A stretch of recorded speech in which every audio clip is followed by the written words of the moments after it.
Okay, I don't know how well this is going to work out between that camera and this camera, but first project on the new work table. And this is probably going to be a long video, so I'll probably do a bunch of editing into time lapse and stuff. In front of me here is this really beautiful etched acrylic piece of memorabilia from this last January. I took a trip to Helsinki, Finland, with a handful of other goalie friends, vintage gear type of people. And we were invited by my friend Bona Hallikainen. We get together and just kind of have a hockey week. We do a few days of a couple hours a day on ice training sessions. And this was the second time that this group got together. This particular time, like I said, just a few months ago in January, and as like a little commemorative of the event, Bona had these beautiful acrylic displays, or glass. I think they're glass. I don't think that's acrylic, made up. His friend, our friend Yoni, made up these really nice wood bases for holding and displaying the piece, and had this idea for a while. It might look cool to try to light that up from the base. Now that I have the bench, I decided I would tackle this project, and hopefully it works well and I don't destroy the base. I've already kind of sketched out my schematic for this plan. Keep in mind that there's a concave slot here that the glass sits down into. So my LEDs will have to mount into the wood inside of there and flush so it doesn't change the balance of the glass of the circle. So I am going to use light emitting diodes. I decided to go with solid color of blue, and I went with high brightness 3-volt LEDs. That way I can hopefully power this with just a coin cell battery. I plan on bringing the leads of the diodes out straight out through the bottom, and then I will like route out lines for my wiring to be recessed into the bottom of this. I'm going to hollow out a circle here for a battery holder, and then notch out a spot in the back corner here to put a toggle switch. That is the plan. We have a package of a whole mess of 3mm LEDs, and they have the flat top instead of a bullnose rounded top. We have some thin gauge wire, toggle switches, open-faced coin cell battery holders with solder tabs on them. And we have some batteries. I'm hoping to get maybe 7 or 8 of these in the slot. The first thing we want to do is mark out where we want these to go. If we went pretty close to the edge here, let's find center first.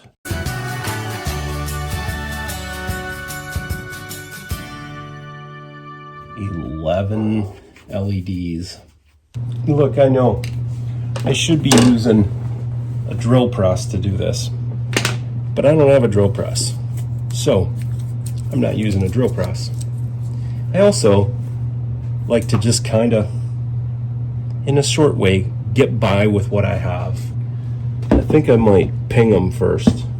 Let me get a point.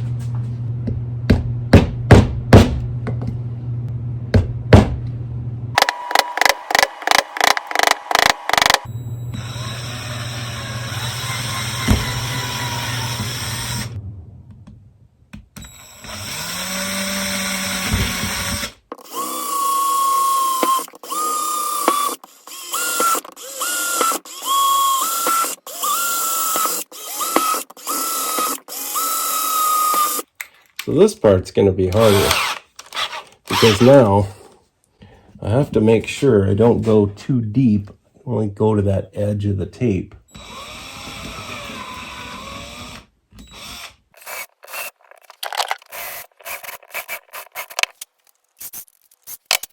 They are all a little crooked in there, but I think it'll serve the purpose. We're basically going to groove out with the Dremel spots for the wiring to go, for the battery to go, and then notching where the switch goes. We're just gonna wing it. I'm gonna start by notching out where my wiring needs to be. It's underneath. It doesn't have to be stupid pretty.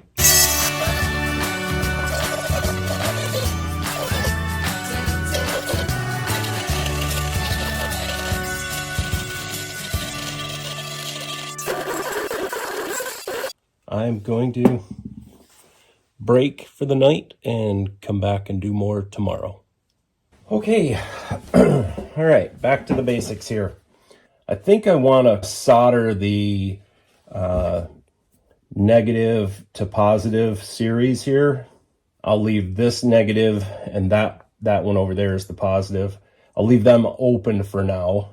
But if I connect all these, it might help hold them all in there. So to do that, I'm going to plug in the soldering iron. And then this one. Dog's home alone upstairs today. Doug the dog. So we're probably going to hear a lot of that as neighbors come and go and mow their lawns and Amazon and the mailman and anything else that happens out there. Believe it or not, I used to be really good at soldering small electronics. I'm a bit out of practice these days. I don't do enough of it. Used to love making little projects. So, in theory, should all light up when I do this. And it's not. Okay, kids. Like I said, I don't do much electrical anymore. I did this wrong. I did this in series, so negative to positive, negative to positive, negative to positive, and so on. And the flaw there is 33 volts is what we would need. So I am going to disassemble that, and we are going to go parallel. In parallel, you share the voltage, so it'll be 3 volts all the way across, because we're going to go positives are all going to be connected. I will probably edit out all the disassembly and then just do a time lapse of the reassembly.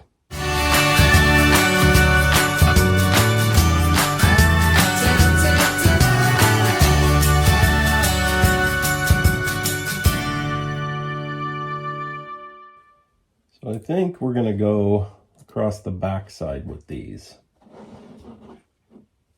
Sort of like over here and overlap them. We're going to see how it works anyway.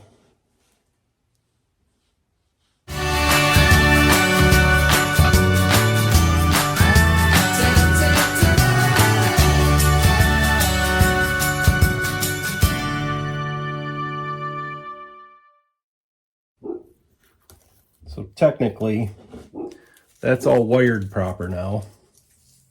It does appear my glue gun has most recently been used to melt crayons. I have probably 20 of these things kicking around. I'm just going to start right here on this guy.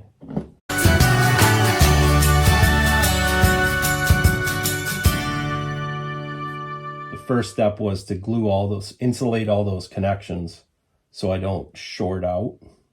And later I can work on smoothing this. I think maybe even the heat gun will get it to level itself out. And I don't need to do anything here right now because I still need to do the switch and all that stuff. So we're good with the glue gun. We still have all of our LEDs lit up. I'm certain I want the switch back here. So we're going to have to put the battery over here somewhere. We need to get it so it is accessible. I'm going to be putting it in like this. I guess I'm going to have to maybe put it this way and make a larger knockout around it for getting that battery in and out. So we're going to bring a route out here for our wire. And our wire has to, positive has to go over here to the switch. Negative has to go there, and then the other power comes over to here. So I want to go like this. So we're going to route out maybe that. We can bring our wire like this. We can make it pretty wide. We're going to route all that out. Is that the corner I want? That's the corner I want. So we're going to go there. I want the flange to stick over the left and right edges. We're going to have a wire going here, connecting to that one. And we're going to go here. Just going to bring this one over. Thankfully, all the work on this is underneath and on the back. So that's what we need to start with, and we are going to go to the grinding bit. Okay.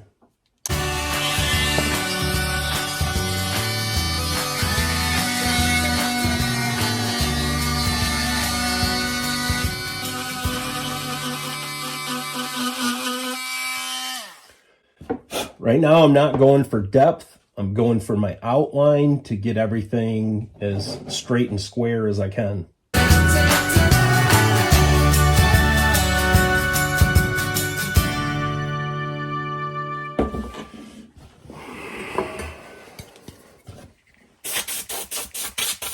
Okay, just doing that part there to show you what we're working with. So this here is a wire path. I know I don't have to go very deep, so probably about as deep as that one. This is wire path across here. Battery is going to go in here. I made this extra long so I'd have room to get the battery out of the holder. Switch is going to go here. The one thing I still have to do is mark my depth, which I have kind of a drawing there, but I don't think that's accurate. Remember, it's going to go in like this, and I have to take that lip flush, so I need this measurement minus a little bit for this lip on what'll be the top. I'm bringing it in a little tight just because I should be able to fine tune it to meet my needs.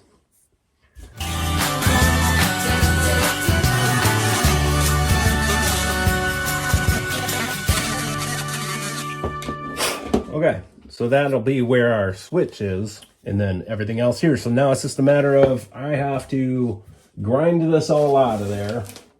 I think we're going to start with this to get our channel depth.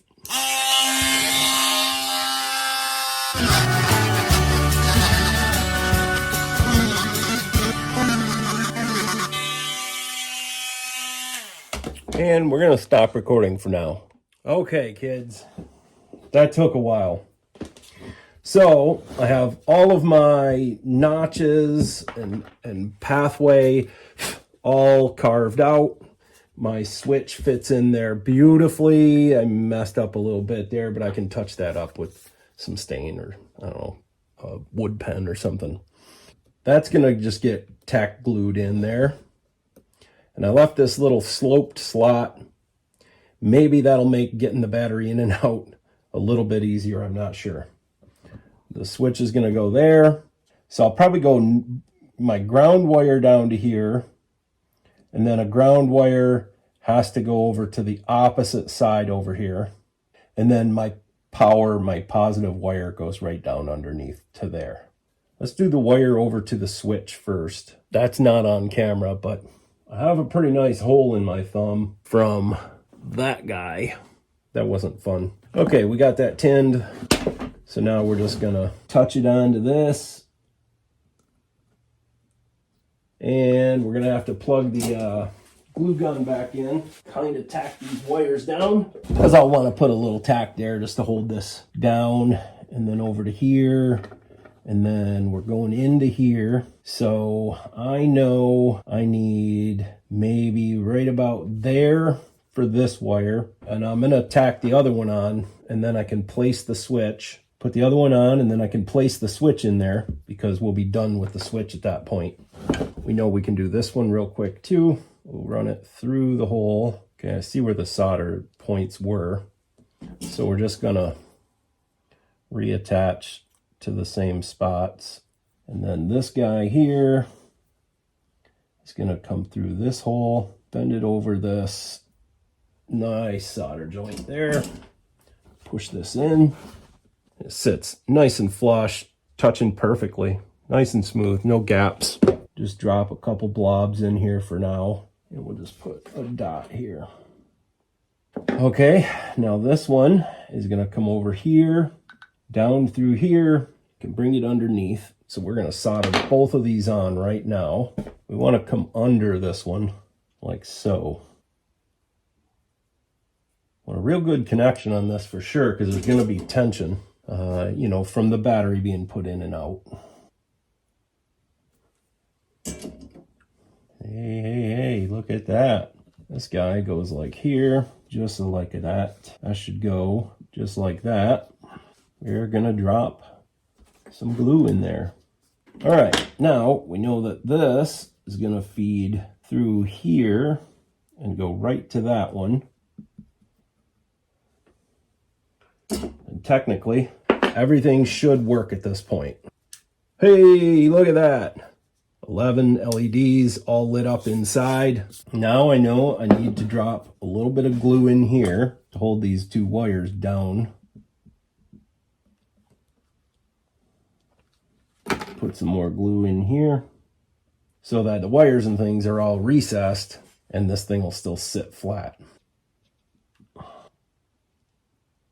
Okay, I think that's it. We're gonna let that dry a bit.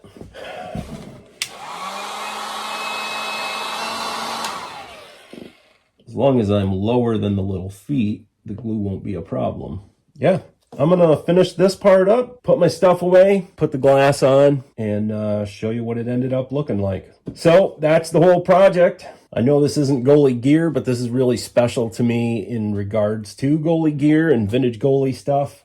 And I wanted to take it up a notch with the way it's displayed. It sits on top of one of my bookshelf displays with different things in it. Yeah, I just really wanted to make this stand out a little bit more because it does mean that much to me.